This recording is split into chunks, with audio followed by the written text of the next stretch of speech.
And this is these are notable things that have gone down since the reversal of Roe. California becomes a safe haven for folks seeking abortions out of state in June 2022, with Governor Gavin Newsom signing legislation intended to shield both providers and patients from being sued in states with abortion bans. Delaware and New Jersey take similar actions in June of last year. I'm in the state of New Jersey. Another one. Governors in California, Massachusetts, Minnesota, Nevada, New Mexico, and Pennsylvania sign executive orders attempting to shield patients and abortion providers from legal action.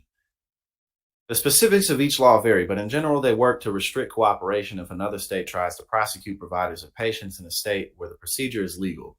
The order in Massachusetts, for example, aims to protect abortion providers from disciplinary action and makes it so that the state wouldn't have to comply with out-of-state abortion care-related investigations.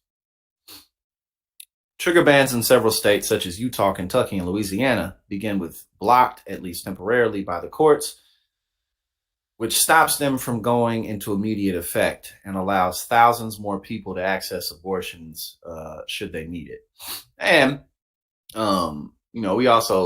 we've been covering, and we've all been seeing, just how aggressive these red states are. No, we have to pass these 6-week bans. We must do it.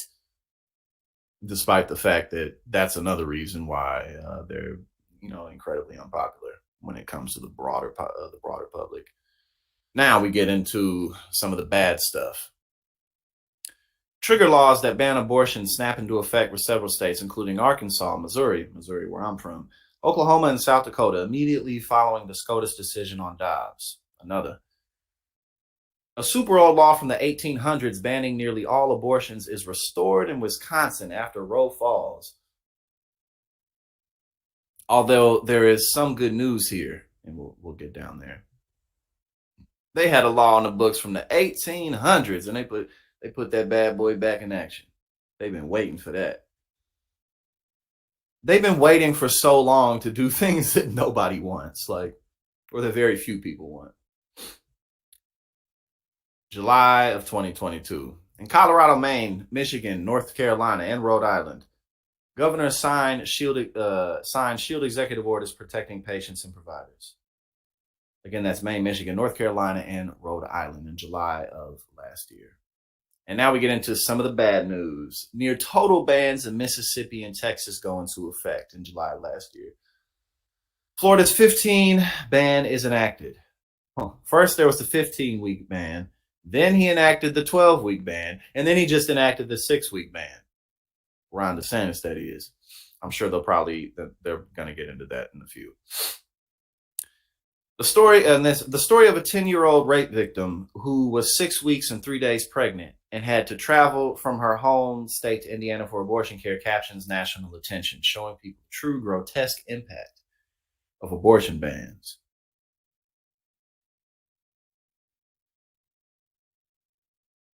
There's another thing on that interview again, just pearly things. When Ethan Klein, he brought up well, what if there's family incest or something? She's like, why do you guys always bring up the 2% instances? Because they happen. What are you talking about? She's so stupid. She's legitimately dumb.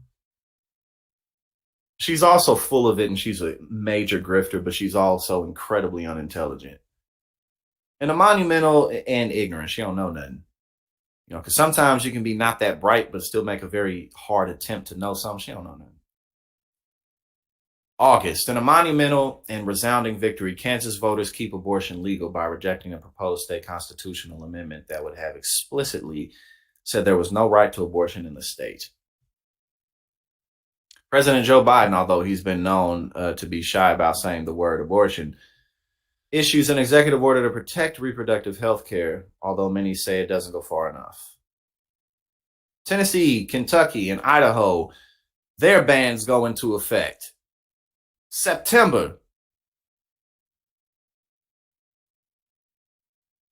Okay, whatever to that first one. Whatever. Ohio's 6-week trigger ban is blocked by the courts. Senator Lindsey Graham proposes a 15-week national abortion ban. I remember when he did that on live television. West Virginia's near total abortion ban. And again, this was in September. Look at how how much they moved at lightning speed with all of this. And I'm gonna keep reading through this. We're gonna keep going down the line. You know what I'm saying? Like we almost here, but we're gonna keep going over this because this is happening. October of 2022, hopefuls. Planned Parenthood announces it is opening its first mobile abortion clinic, which will travel and provide care near the borders of red states where the procedure is banned. The Pentagon says it will pay for service members who need to travel for abortion procedures. November, Democrats prevent the expected red wave. Okay, and and we've talked about that too. That was one of the biggest reasons. Honestly, take Trump out of it.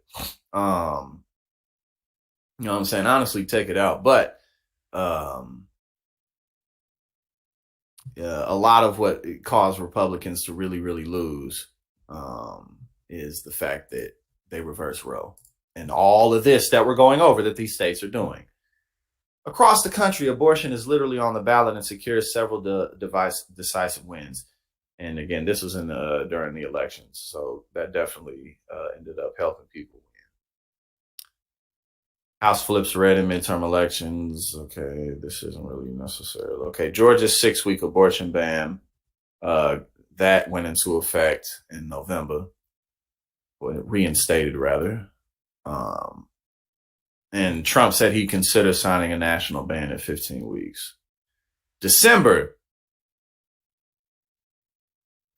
an appeals court says that doctors in Arizona cannot be prosecuted under an old as hell ban from 1864 that outlawed nearly all abortions. A 6-week abortion ban in Iowa will remain permanently blocked, a state judge says. Nice.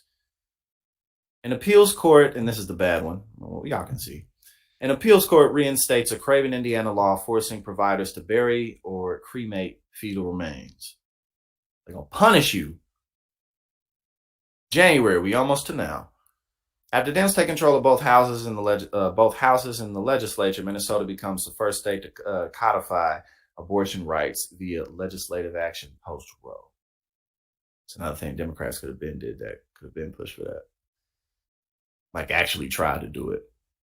The House passes the inflammatory and unnecessary so-called Born Alive Abortion Survivors Protection Act, requiring doctors to provide care following an abortion attempt. A scenario that is exceedingly rare and already covered under existing law. It's yet another attempt to demonize abortion providers and hamstring evidence-based healthcare. February, Kentucky Republicans propose that abortion be prosecuted as homicide. Former Vice President and fly magnet Mike Pence is caught on tape saying, "We need to ban abortion pills nationally." March, Wyoming passes a law outlawing the use of abortion pills.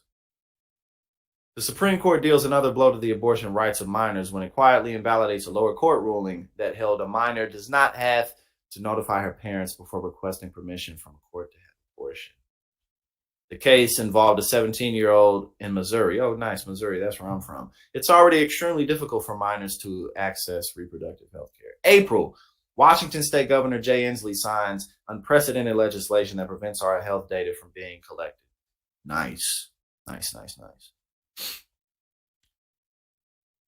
A lot of guys may not be aware, but man, women be using them period tracking apps religiously. Every time, you know what I'm saying? It's like things to put like every time a woman has like you have sex, like you can put in everything about it and calculate stuff, and like it's pretty intricate. So that's very important to sign these types of things into law, because like that type of invasion of privacy is both ridiculous,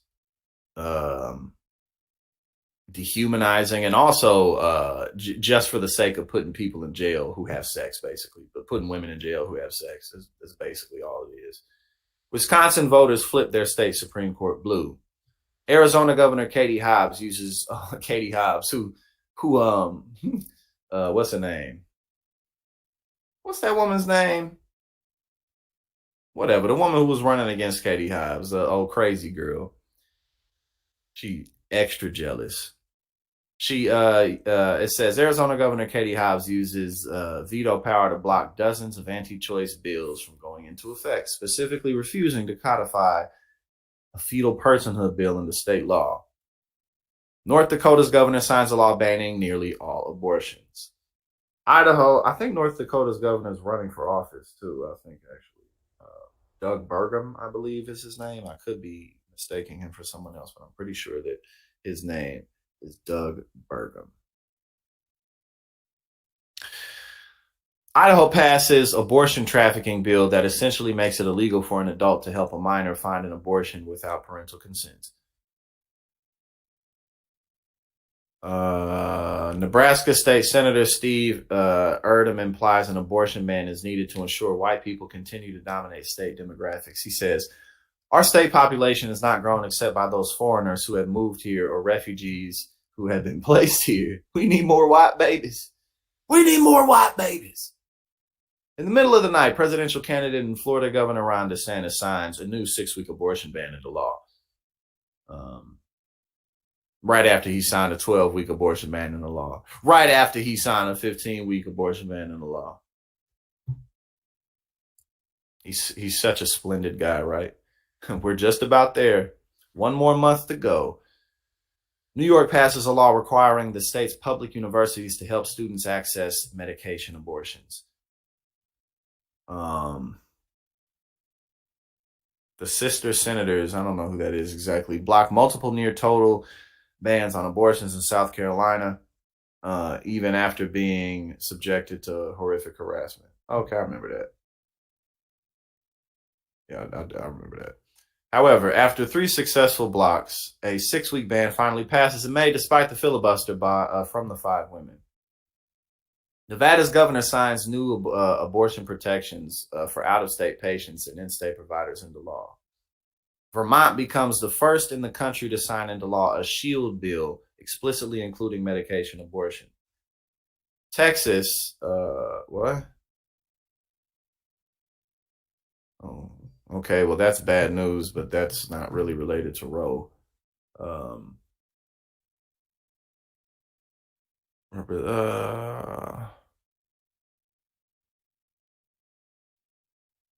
Okay, so in North Carolina, the 12-week abortion ban.